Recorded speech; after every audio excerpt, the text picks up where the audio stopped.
자, 첫 번째가 사회체계 이론입니다. 사회체계 이론은 이 사회체계에서 힌트를 얻으셔야 되는데, 사회에는 많은 하위 체계들이 존재한다.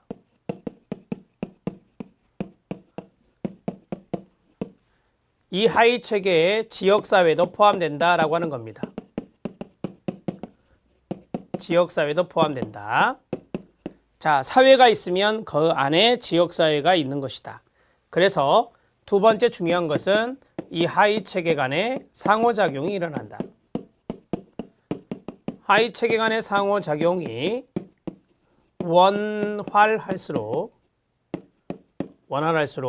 바로 좋은 지역사회가 된다. 이렇게 간단하게 보시면 됩니다. 자, 두 번째입니다. 두 번째는 생태학 이론이라고 쓰겠습니다. 자, 생태학 이론에서 중요한 것은 첫 번째가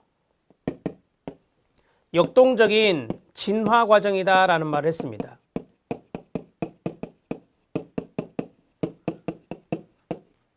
자, 두 번째는 이 진화론적 진화라고 했으니까 진화론적 관점에서의 적자 생존의 섭리, 적자 생존의 원리를 강조하게 된다.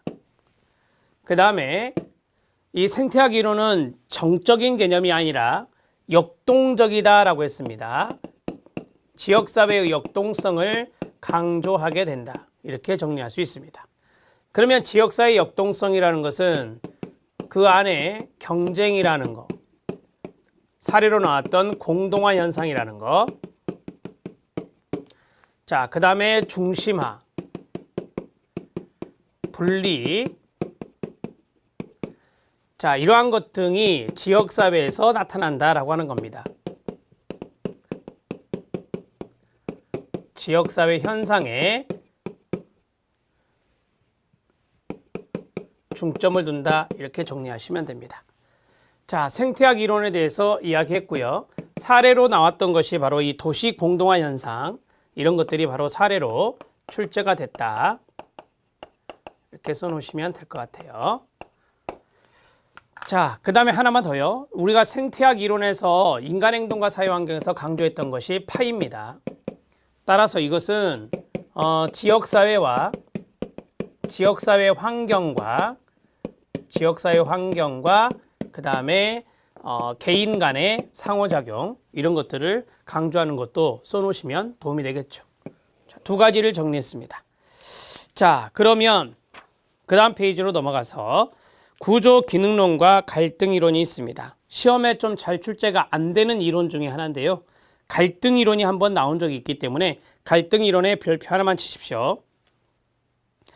자, 이거는 키워드로 잡을 수 있는데요. 먼저 키워드를 보도록 하겠습니다. 세 번째, 구조 기능론이 있습니다. 그 다음에 갈등 이론이 있습니다.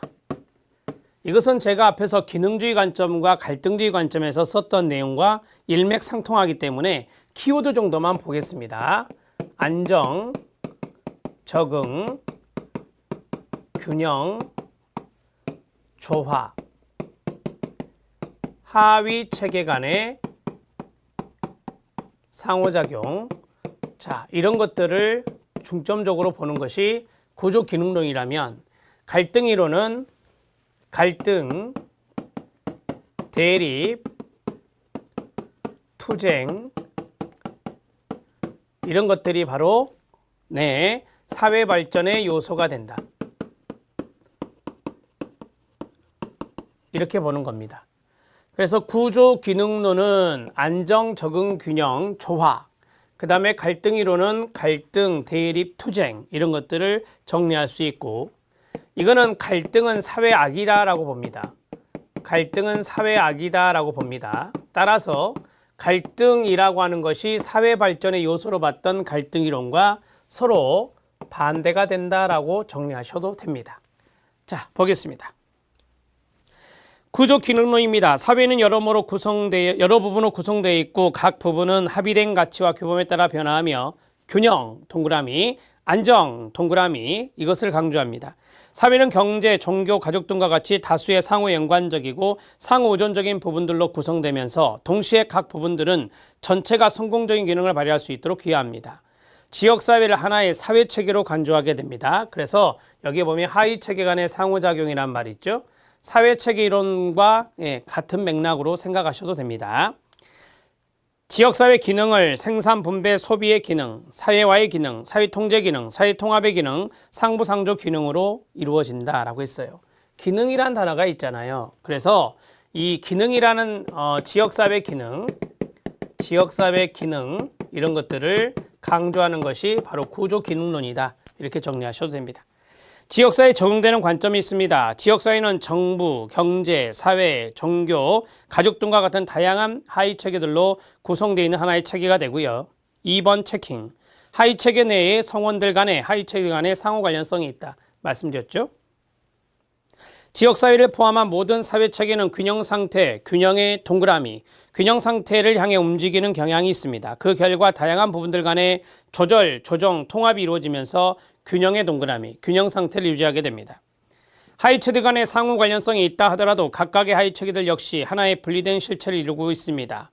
사회체계는 심리적 경계, 사회적 경계, 지리적 경계를 가지고 있겠죠. 한계를 보면 지역사회 유지와 균형에 주로 관심을 가지고 있기 때문에 지역사회 변화라든지 지역사회의 자원, 권력을 둘러싼 하위체계들 간의 갈등은 사회 악이라고 보기 때문에 갈등에 대한 설명은 취약하다 이렇게 말할 수 있겠죠.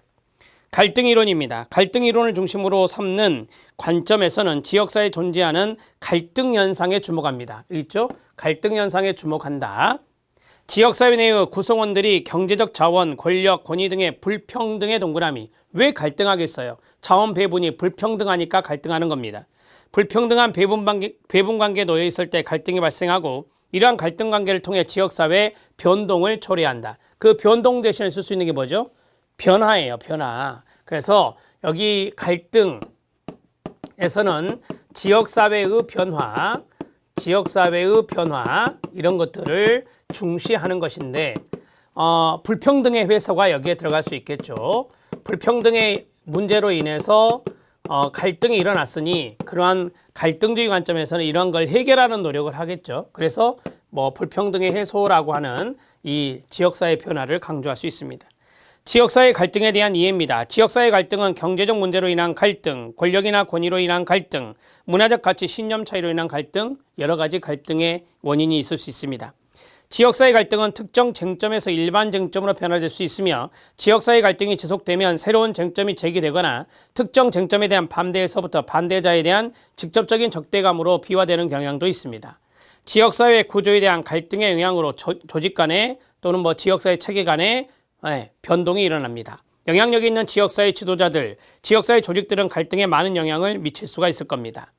우리가 이제 갈등 전술을 썼던 게 뭐죠? 사회행동 모델이잖아요. 그것과 연관성이 있는 게 바로 이것이겠죠. 지역사회 문제나 주민의 욕구를 해결하기 위해서는 지역사회 갈등의 주요 소재인 권력, 경제적 자원, 권위 등의 재분배 동그라미. 재분배를 요구하는 것이 뭐였죠? 사회행동 모델이었잖아요. 그래서 이에 따라 사회행동으로 표출되게 된다. 사회행동의 박스. 갈등 이론에서 대표적인 모델은 사회행동 모델이 된다. 이렇게 정리하시면 되고요. 사회행동 모델의 키워드 중에 뭐가 있었냐면 바로 재분배 요구가 있었죠. 재분배 요구. 그래서 이러한 불평등의 문제를 해소하게 된다. 이렇게 보시면 되겠습니다. 자, 이 두 가지 이론에 대해서도 끝냈습니다. 자, 3절 들어가도록 하겠습니다. 3절은 자원동원 이론과 교환 이론이 됩니다. 우리가 이제 자원을 동원한다 했을 때 대개 이 자원은 인적 자원과 물적 자원이 되는 거죠. 그렇죠. 그런데 이제 이 자원이 무궁무진하지 않잖아요. 자원에는 한계가 존재하죠. 이러한 것들을 고려하는 것이 자원동원 이론이다. 이렇게 생각하시면 되고요. 교환 이론 같은 경우는 이제 우리가 자원이 고갈되거나 또 대체 자원이 부족하거나 그럴 때 자원의 부족 문제가 생겨요. 그럴 때 이제 사회 문제화가 되는 거죠. 그래서 어떻게 하면 이런 것을 교환 관계로 불균형 교환 관계에서 균형적인 교환 관계로 할 것인가, 그런 것에 관심을 갖고 있는 것이 교환 이론입니다. 자, 여기서 시험에 잘 나오는 것은 좀 비슷하게 나오는데요. 비슷하게 나오는데 제가 생각할 때는 2번 교환 이론이 좀 더 중요합니다. 교환 이론이 중요한 이유가 뭐냐면 하드캐슬 등이 말한 힘 균형화 전략 때문에 그래요. 여러분들 보면 실력 따지게 나와 있거든요. 그 대목 때문에 이게 중요도가 좀 더 있습니다. 교환 이론의 별표 2개 치시고요. 먼저 자원동원 이론 보시죠. 자원동원 이론의 특성입니다. 1번, 양가로 1번 체킹해 주세요. V자. 사회운동 조직의 역할. 사회운동 조직을 두 자로 자원이라 할게요. 자원의 역할과 한계를 규명하는 이론입니다. 사회적 항의는 사회운동 조직이 대중의 인지와 정당성을 획득하기 위해 사용되는 1차적인 방법의 하나가 바로 사회적 항의가 됩니다. 우리가 그냥 사회적 대결 이런 것도 배우신 적 있죠? 그 다음에 사회운동의 성패, 3번 V자 체킹. 사회운동의 성공과 실패는요, 조직원의 충원, 이게 뭐죠? 인적 자원 쓰고요. 그 다음에 자금 조달, 이게 뭐죠? 물적 자원이에요. 물적 자원이라고 쓰십시오.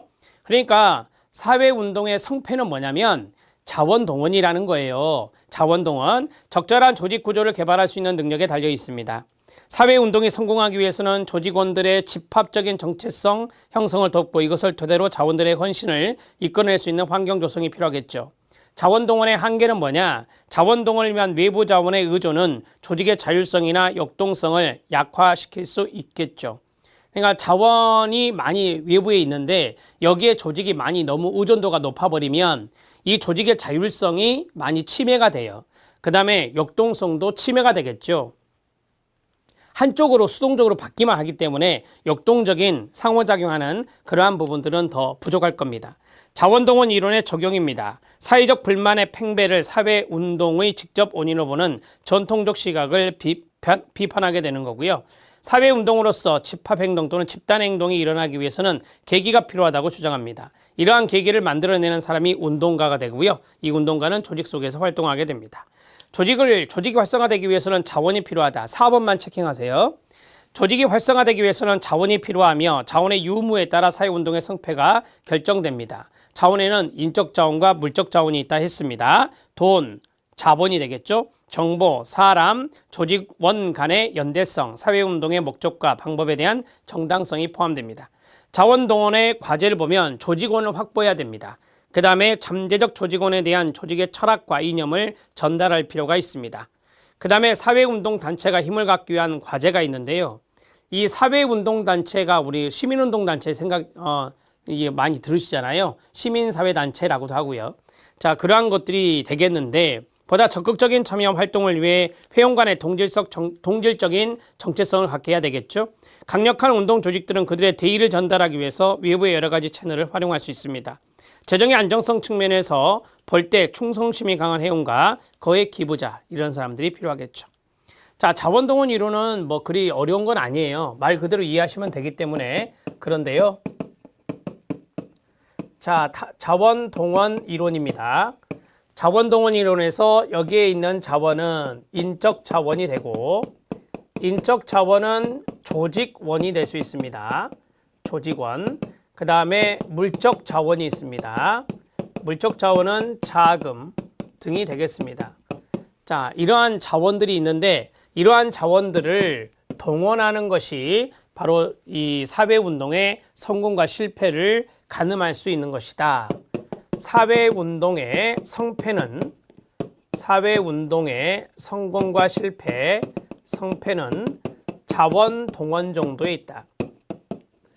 자원동원에 있다. 이렇게 정리하시면 되겠습니다. 자, 그런데 이 자원의 역할도 있고 자원에는 한계가 있다라고 했었잖아요.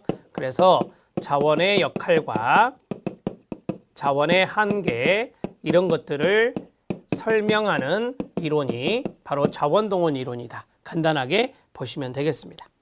교환 이론입니다. 교환 이론의 특성을 보면 인간은 합리적인 동물이다. 최대 이익을 추구하려는 경향이 있고요. 이 관점에서는 사람들 사이에 이루어지는 교환 과정에 초점을 둡니다. 교환 과정의 박스. 사회적 물질적 자원의 교환을 인간 상호작용의 근본 형태로 파악합니다. 3번의 V자 체킹. 개인이나 집단은 다른 사람이나 집단에게 무엇을 주는 대신 보상을 받아야 되겠죠. 다른 보상을 얻으려고 하거나 얻을 수 있다고 생각할 때 상호작용을 합니다. 자, 쌍방 간의 교환의 행위가 반복이 되면 개인이나 집단 간의 사회적 관계는 더욱더 강화가 되겠죠. 자, 교환 이론의 적용을 보면 지역사회복지 실천 역시 교환의 장에서 이루어집니다. 지역사회 차원에서 중요한 교환 자원은 상담이나 지역 중심 서비스나 기부금이나 재정 지원이나 정보나 정치적 권력이나 의미나 힘 등이 여기에 들어가는데요. 지역사회 문제가 교환관계 단절이나 불균형만 동그라미 때문에 생기는 것으로 보며 불균형이 생겼을 때 지역사회 문제가 발생한다라고 해요. 자원, 교환 자원부터요. 가로치고요. 교환 자원의 부족, 고갈 상태에 빠지거나 가치 저하 현상을 보일 때 지역사회 문제가 빚어질 수 있는 것입니다. 자, 우리가 이제 교환 이론에 대해서 잠깐 보면 6번을 여기 쓰겠습니다. 자, 교환 이론인데 우리가 이제 여기에서 자원 교환을 생각하면 돼요. 그래서 이 두 가지가 서로 짝지어져 있는 거고요. 이 교환 이론에서 우리가 이제 특이할 만한 사항은 뭐냐면 A 조직이 있고 그다음에 B 조직이 있어요. 지역사회 내에 A 조직과 B 조직이 있는데 뭐 A 지역사회, B 지역사회도 됩니다. 이렇게 서로 균형감 있게 교환관계가 성립되는 것이 바람직하다라고 하는 거예요. 이쪽에서 이쪽으로 어떠한 것을 제공했을 때는 이 A 조직이 뭔가를 받을 수 있을 때 주는 거예요. 즉 보상이요. 이렇게 했을 때 교환관계가 균형 잡힐 수 있는 것입니다. 그렇죠? 그런데 이럴 때 이제 불균형 교환관계가 생길 수 있다는 겁니다. 불균형 교환관계가 성립될 수 있다. 자, 이런 것들이 불균형 교환관계일 때 바로 이제 지역사회 문제가 발생한다. 문제가 발생한다라고 하는 것입니다. 그러면 불균형 관계는 어떤 것이냐? 교환 자원이 부재해요. 없어요. 그 다음에 대체 자원도 없습니다. 그 다음에 자원이 고갈됐습니다. 이러한 자원의 문제가 있을 때 지역사회 문제가 발생할 수 있다라고 하는 것이죠. 자, 교환 이론에 대해서 말씀을 드렸는데 이제 하드캐슬 등의 이론이 있습니다. 하드캐슬 등의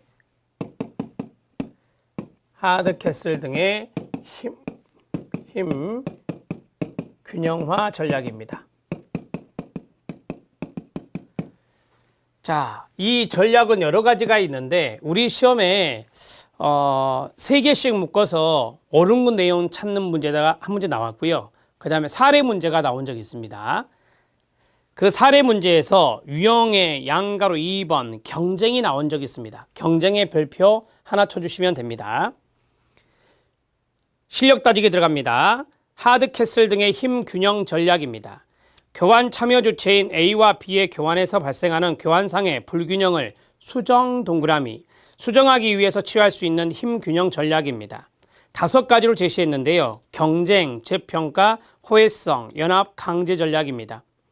자, 암기하는 방법을 넣었는데요. 재호와 강제가 연합하여 경쟁에서 균형을 이루었다. 이렇게 이제 문장으로 좀 했습니다. 그런데 우리가 이제 이것을 두 문자 암기법으로 암기해도 돼요. 제가 그걸 소개해 드리려고 하는데 한번 써보세요. 재경연 호강입니다. 재경연 호강입니다. 이게 더 외우기는 더 쉬울 거예요. 그러면 써보겠습니다. 첫 번째가 재평가, 두 번째가 경쟁, 세 번째가 연합, 그 다음에 네 번째가 호혜성 또는 호혜, 마지막이 강제거든요. 이런 식으로 외우셔도 돼요. 이게 더 빠를 수 있습니다. 이걸 꼭 외워주셔야 돼요. 왜냐하면 이것을 쭉 나열하는 문제가 출제가 됐다니까요. 그래서 이거는 암기하셔야 되는 거예요. 이거는 암기입니다. 자, 이제 각각의 개념에 대해서 이해를 하셔야 되는데 이제 그 내용은 여기에다가 자, 그림 방법으로 해도 되는데요. 한번 해보겠습니다. 자, 개념을 보면 개념 1, 2는 위에서 말했던 거고요. 유형과 사례에서 경쟁을 먼저 보겠습니다. 교환에 참여하는 대신에 다른 자원을 찾는 겁니다. A가 필요한 자원을 B가 독점하고 있습니다. A는 B에 종속되고 B는 A에게 권력을 행사할 수 있겠죠. 3번 체킹. V자 체킹. 이러한 경우에 A가 교환을 포기합니다. C와 같은 다른 사람이나 조직에 필요한 자원을 얻으려고 하는 것입니다.